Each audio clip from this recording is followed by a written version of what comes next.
let's get started. Welcome everybody to today's webinar, the Change Pioneers webinar on mental fitness. And the question is how to thrive in times of uncertainty and stress. This will be the topic for today. And I will show you the following points. There will be 2 marketing slides with respect to Change Pioneers. That's not evitable. I hope this won't add to your stress, Sarah. Then we go into mental fitness. I'll give you an overview. Then I will also show you some evidence on that and the impact of it. And sure, today I also have an offer for you. And it's a cool offer. So let yourself be surprised by that. Okay, Change Pioneers. Change Pioneers, what you see here, we are passionate to cultivate the inner glow of people, teams, and organizations, and we ignite and manifest a sustainable tomorrow in the sense of economical sustainability. But what we are doing is the following. We are an ecosystem for holistic training and consulting services. So we do their organizational and leadership development. And as I said, it's our passion to cultivate the inner glow in people, teams, and companies. So it's really to get this inner glow going, facing Gallup studies where they say employee engagement is at a 10-year lowest rate. So this is where we are kind of jumping in. Then for more than 2 decades, we've been accompanying people there. We work on a national and international scale for different sizes of organizations, different industries. And we are a group of experts in change management, leadership development, neuroscience, collaboration, anything that we would say is necessary for an adequate organizational development for our times, what we need in these times of uncertainty and stress, which reflects the topic of today's webinar. We are human-centered, and we are also based on the well-being and integration of the individual with respect to the organization. So this is a very short description of our ecosystem. We are 25 plus trainers, coaches, consultants in over 9 countries at the moment. We are located in Seefeld, which is near Munich, which most of the people would know. Seefeld is not so well known. We have also presence in the United States and China, have been founded 4 years ago, and over 50 successful projects for national and international customers. So this is a quick glimpse on our ecosystem, but now I want to jump into the topic of mental fitness. And I would name it using a positive intelligence to master increasingly challenging situations. And if you look at the picture here, on the left-hand side, you kind of see a mid-sized mountain. I don't know, seems like 2,500 meters, something a lot of us could reach rather easily. Not so easy like a walk in the afternoon, but it's something you could do. So you're prepared for something like that. But on the right-hand side, you see Mount Everest. This is something that is really going to be too much at the moment. The point is, in the end, it's a question of training. Because if you train long enough, it's also possible to do this for Mount Everest. At the moment, you can do 1,000 meters, 1,500 meters without any bigger problem. But going for a higher altitude, you need more training and more experience there. And this is kind of the image that I have behind the notion of mental fitness. Because here, the definition, and we refer to a concept that is called positive intelligence. I'll tell you a little bit more about that. The definition of mental fitness is your capacity to respond to life's challenges with a positive rather than a negative mindset. So how to acquire a positive rather than a negative mindset. And if you are able to do so, transfer to the picture, you can learn to climb these high mountains easily. And in our personal or business development, the impact is that you achieve peak performance for yourself, yet you achieve peace of mind and wellness and well-being and happiness for yourself, and that you can create healthy relationships based on this topic.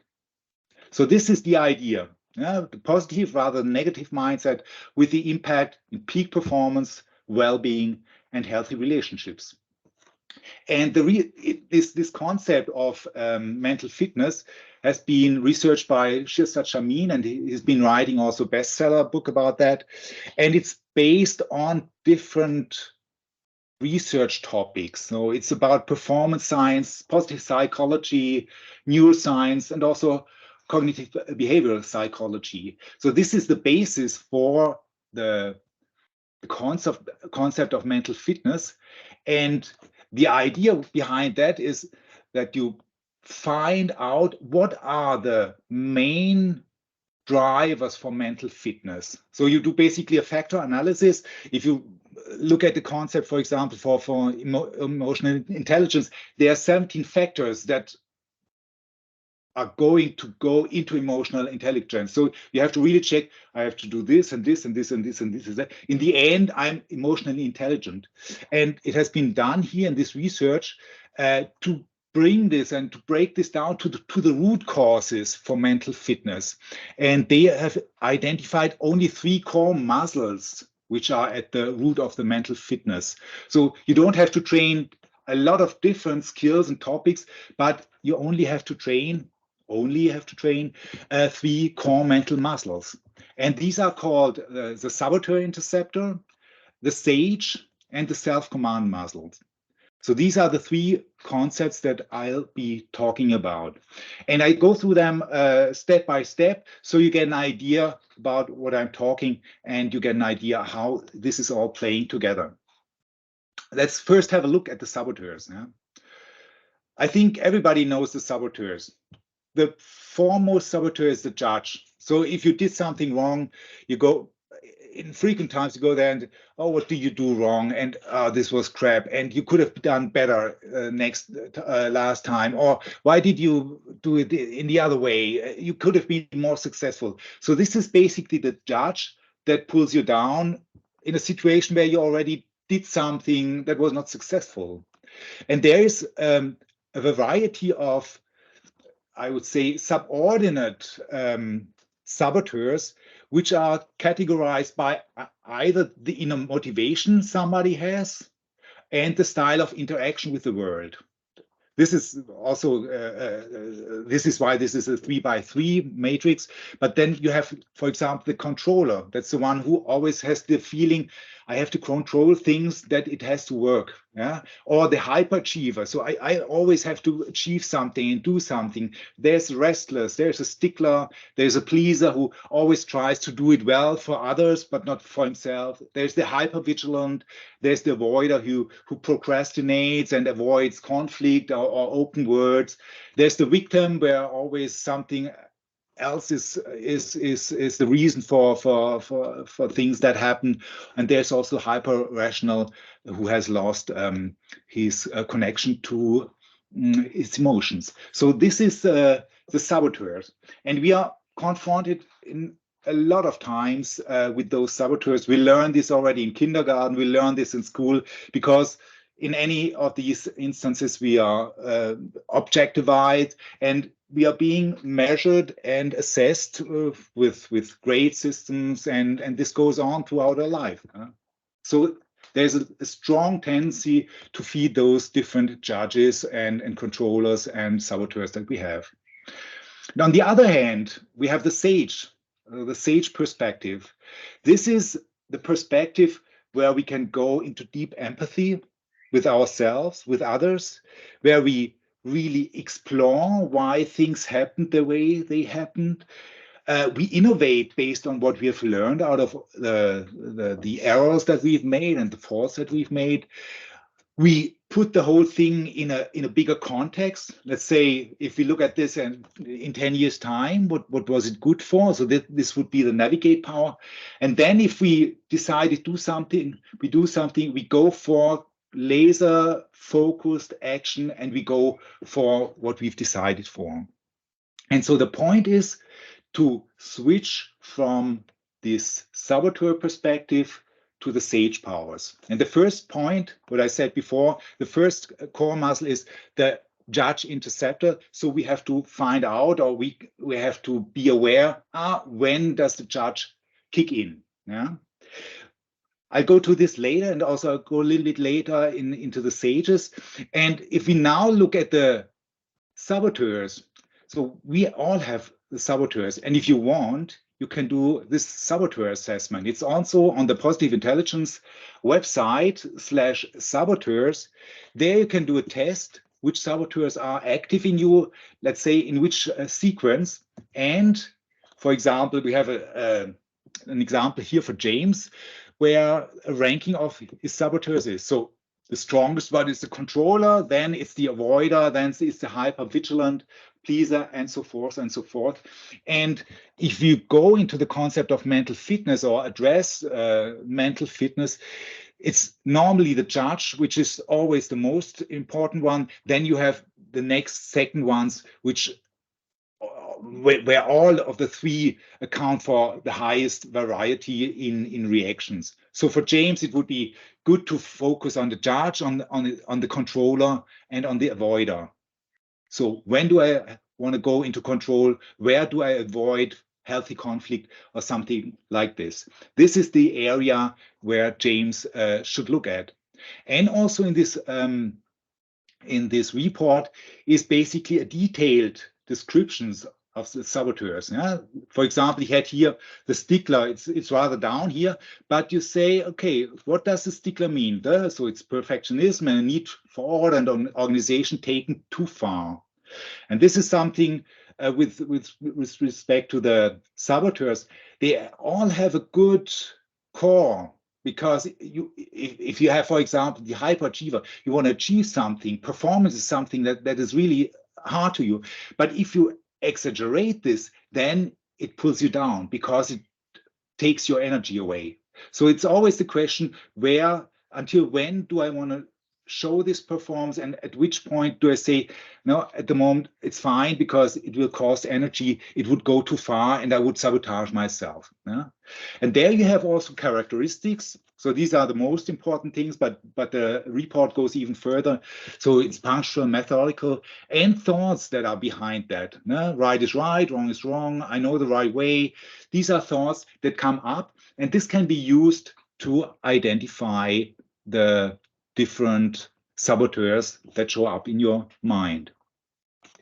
So these are the saboteurs, and the saboteurs, they basically motivate you through negative emotions, because they motivate you through fear, stress, anger, guilt, shame, insecurity. Because always, if you put you down yourself, you're afraid of something that could be the hypervigilant. You judge yourself because you didn't do good. You judge yourself because things went out of control, which would be the controller. So this is always a negative emotion. And admit it, it leads to result, but there's no happiness in it. On the other hand, you have, like, say, the sage. The sage motivates you through positive emotions like empathy, like curiosity, creativity, passion, and purpose.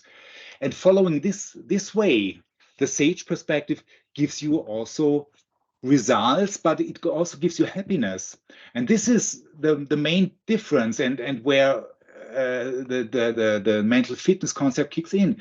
So saboteurs might generate success, but not happiness. And on the other hand, the sage, if you switch to this side, generates your highest success and sustained happiness. So the idea would be to find a way, and this is basically the self-control muscle or self-command muscle. It's the third one.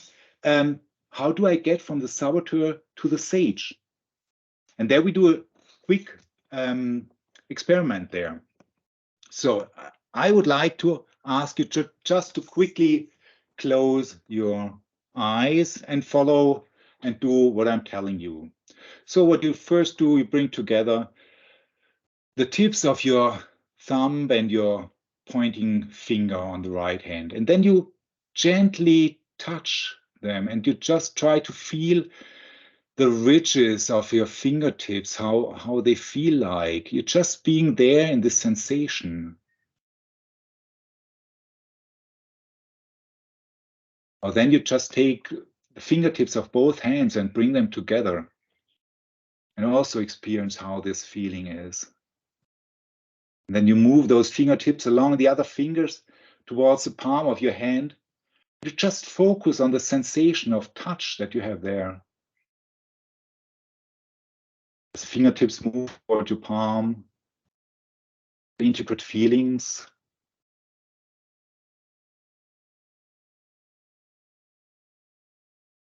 And then we let go of touch, and then we just switch to our ears and just try to notice the most distant sound that you can perceive.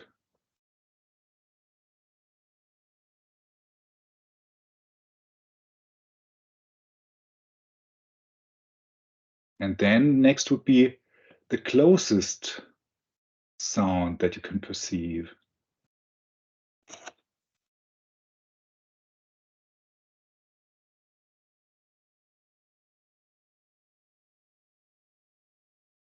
And then we just go also to breathing, and you breathe in through your nose and feel the cold air entering your nose. And when you exhale, you feel the warm air. And just be present in this sensation.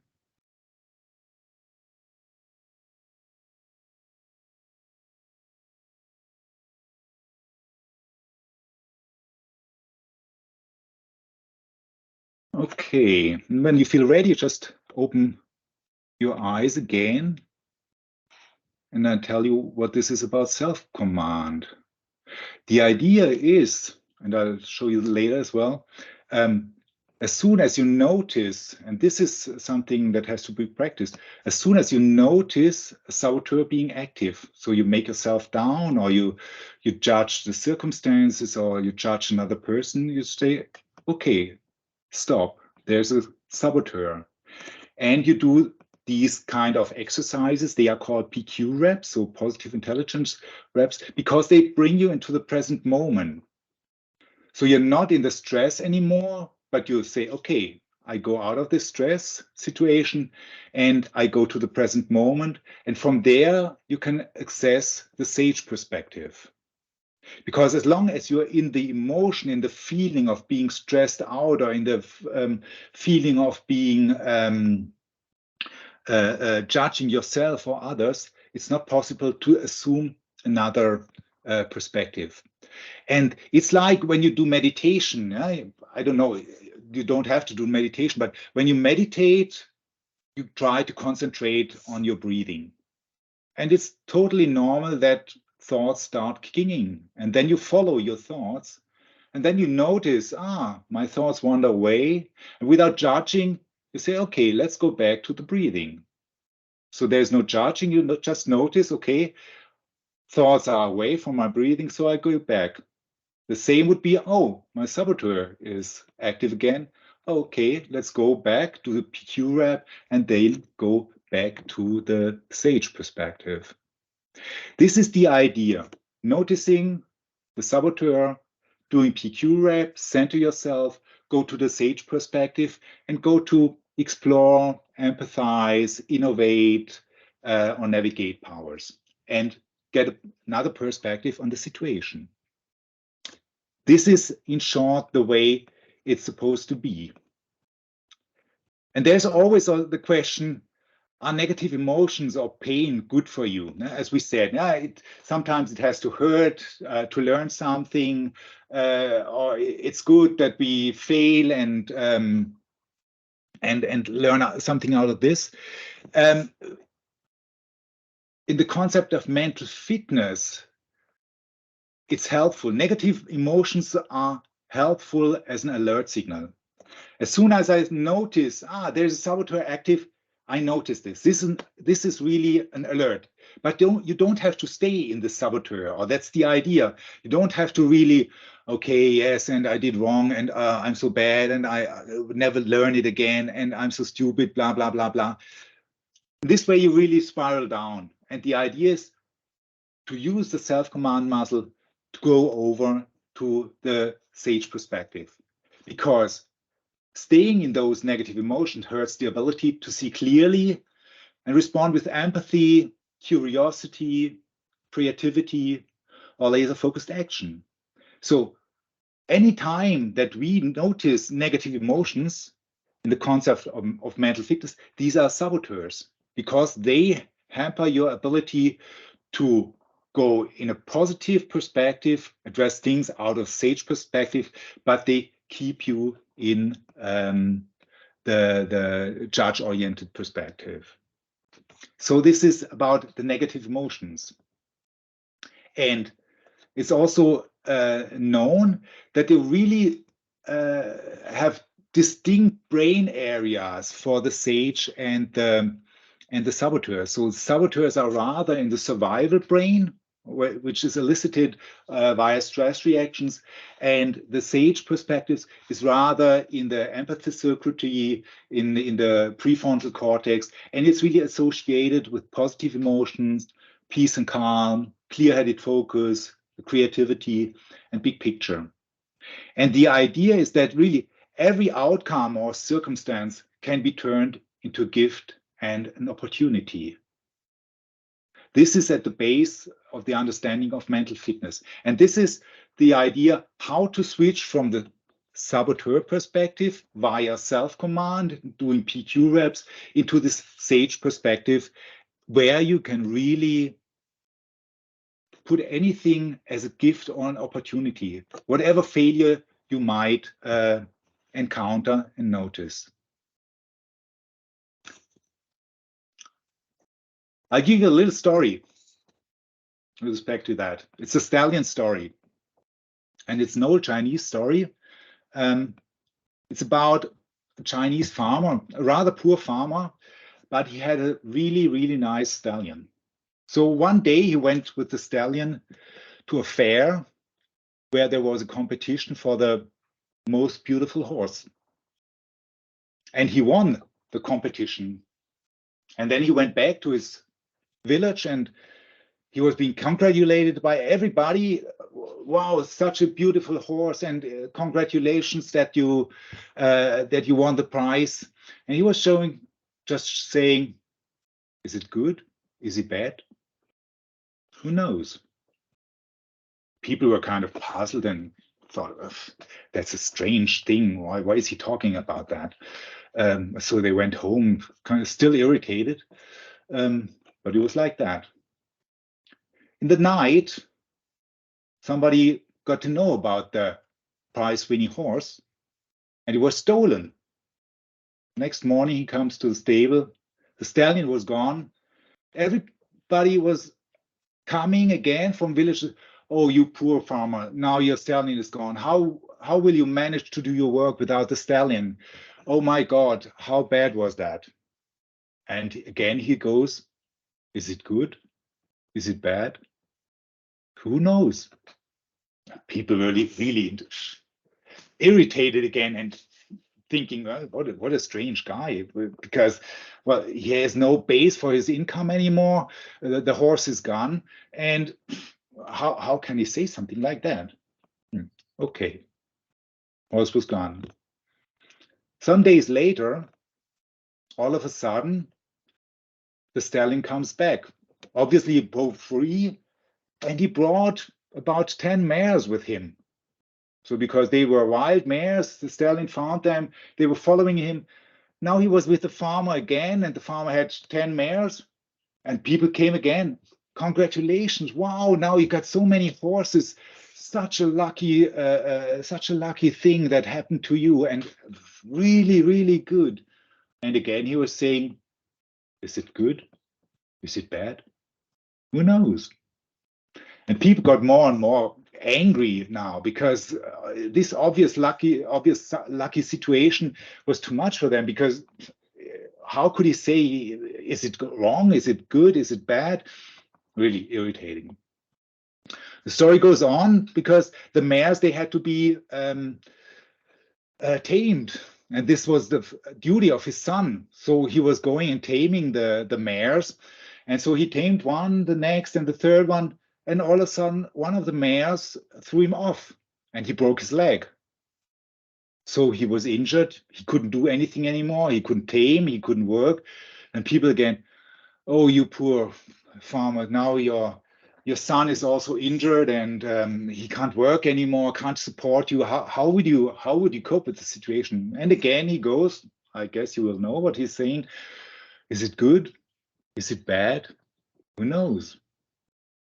People, they not even said something. It just went away, shaking their heads, and yeah.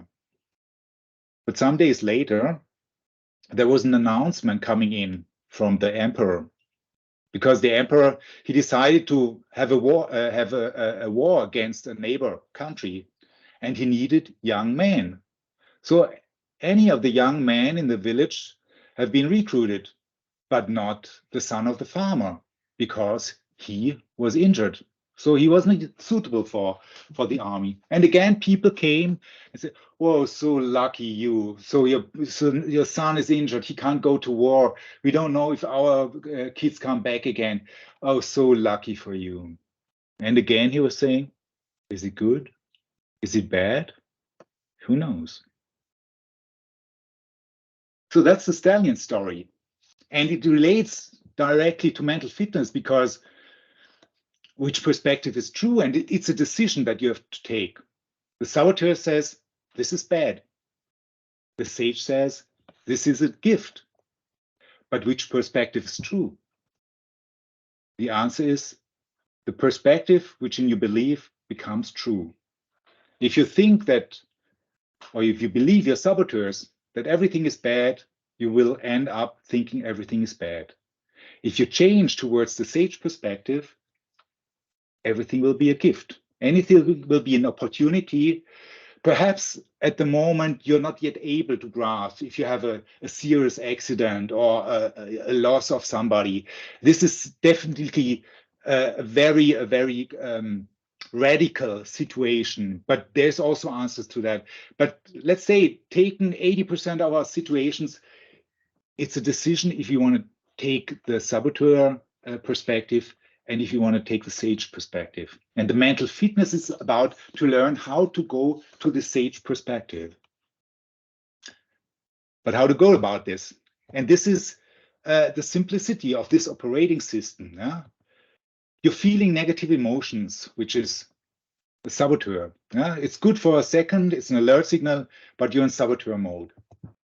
Then you do some PQ reps, as we did before. You go to the present moment, and therefore you can activate your sage mode. Then you assume the sage perspective that every problem can be converted into a gift and opportunity. And there you generate this gift by using those sage powers like empathy, curiosity, creativity, calm, and clear-headed action. And this is something you can really use in any situation. So it's not in specific, let's say, for stress management, or for leadership, or for parenting, or relationship management, or work-life balance. It's rather an operating system that works on top, but allows you then to apply this exactly to those different fields. And therefore, it's a very versatile and broad concept with respect to generating mental fitness. I go a little bit more into that, but there's also a lot of evidence that shows that it's worked. Because the founder, such they have been really working with the thousands of people, or be it private people, CEOs in organizations, students, whatever. And if you look, boosting performance, they say in general, 90% mental energy will be used more efficiently. They improve the ability to develop others. They are better at teamwork and collaboration. This is with respect to performance. With respect to well-being, they increase happiness, manage stress better. They improve self-confidence, or strengthen relationships, foster healthy interactions, improve conflict management, promote empathy. These are the results that we are getting out of an overview and research and the feedbacks that people give with respect to this program. So the question is, how can you go about this? Because it's, in a way, it's a very simplistic thing, because you have the 3 core muscles, you have 4 steps to go about. But how do you go about improving this? mental fitness. So how to grow the 3 core mental muscles to thrive in challenging times. And the question is it really possible to just shift from saboteurs to sage response, even though in tough times? As I said before, there might be radical situations. We had the picture of the Mount Everest. This is something you can't manage at the moment, but you can develop. You can develop those. Yes, you can really develop those possible these capabilities, but it depends on the strength and of your mental muscles. And it starts with an insight. Yeah? Normally we do in coaching, where we do this, a lot of people have an insight. Okay, this is a reason. This is where I should work on. And this is something where it stops. No? So you go back home, you know what you do. It's like New Year wishes, where you say, okay, I'll do next year, I do more sports, stuff like that. I quit smoking, or I eat less sugar. But this drains away within 4 weeks, 6 weeks at most.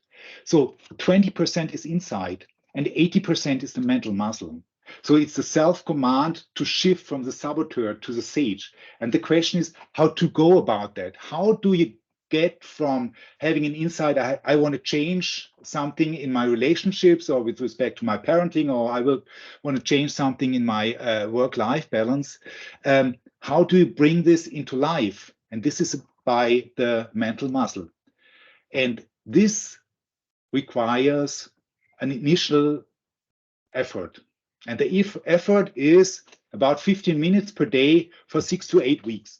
There's also scientific research on how long behavior is needed to be adopted by the brain, because it's something, a new behavior like eating no sugar, for example, is a new behavior. And this is a new activity pattern in your brain, and this is not yet established. And there are studies that if you repeat this activity pattern in your brain by various means for 3 weeks actively every day, but this is really every day, then a new behavior is established in the brain. And therefore, this is stretched to about 6 to 8 weeks. You need about 15 minutes per day, and this will work out. And I think we have some people here who could give a quick testimonial or how it has been. I'm just checking. I guess Sandra was there as well, or Christine. You want to just share how the experience was for you? I could do the same, but it's not really credible if I do it. Yeah, sure. Thanks, Tobias, for bringing me up.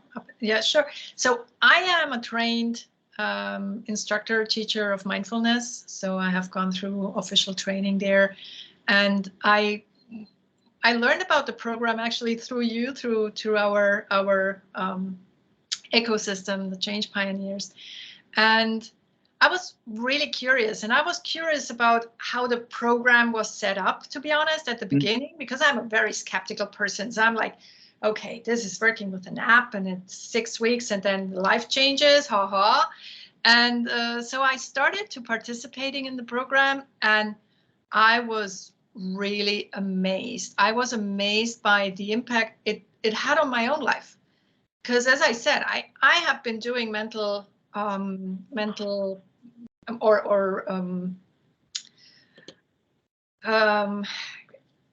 awareness and oh my God, I'm missing my mindfulness. Mindfulness exercises. Yeah, exactly. And still, because it's such a programmatic approach, it's really life changing.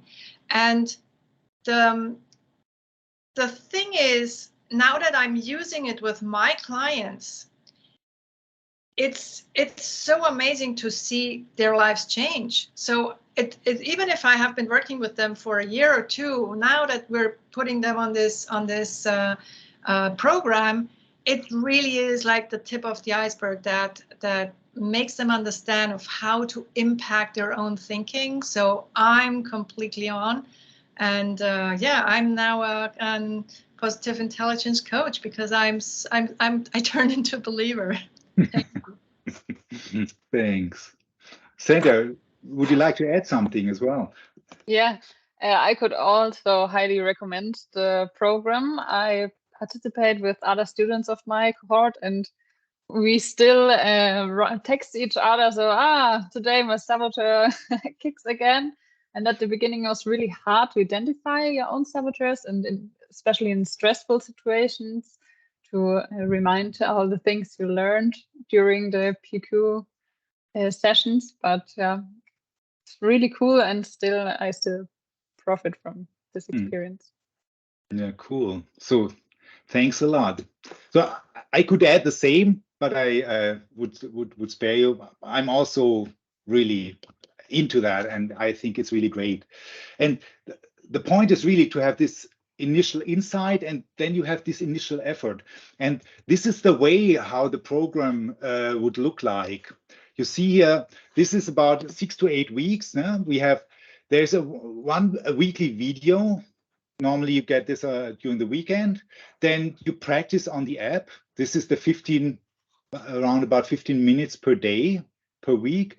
Then you have a peer coaching, because we bring you together in a cohort of 3 to 6 people, and there you reflect. So you do the video, you do the practices, and then you reflect in the next week what has been happening in the first week. And there are different topics like the saboteurs and the sage perspectives, etc., etc.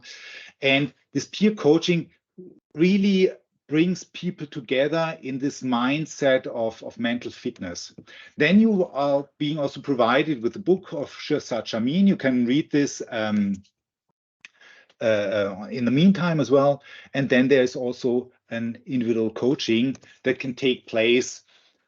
I would say it would make sense in the second half of the program, and could be a little bit after the program, where you really address your own, if you have, for example, a leadership topic, or you have work-life balance, or you have, I don't know, whatever, you can address this here. And the invest for this would be regularly 1,250 euros per person, and we will do this. You will be provided with the app, you will have exchange possibilities, you have support possibilities there. But this is basically how the program runs, and it runs 6 weeks plus the coaching. So I always say 6 to 8 weeks, but then you are through that, and you have the possibility to stay on the app and get impulses there. So this is how the program is running. And yeah, this is cool stuff, I would say. It's really cool. And wait a second here. Yeah, this would be at a glance. So it's 6 to 8 weeks. It's app-based, so it's virtual on the app and virtual in the peer groups. And there's also a facilitator that facilitates those groups. We have 3 to 6 participants. We have all experience levels there. Language is English. Start dates are always weekly on Saturdays, and I set the price 1,250 euros. And since you are all here and had the chance to hear this and made the effort, I will have an offer until the end of the week where you can order this if you want. Go for price 950 euros. If you bring somebody along, a friend or somebody, the price applies to both of you. So this is my offer to you until Thursdays. We have 2 days to decide, and just send me an SMS. Here are my dates, and send me a yes, or if you dial, or send me a yes, or just send me a yes. Then everything will be fine, and I get back to you. Yeah.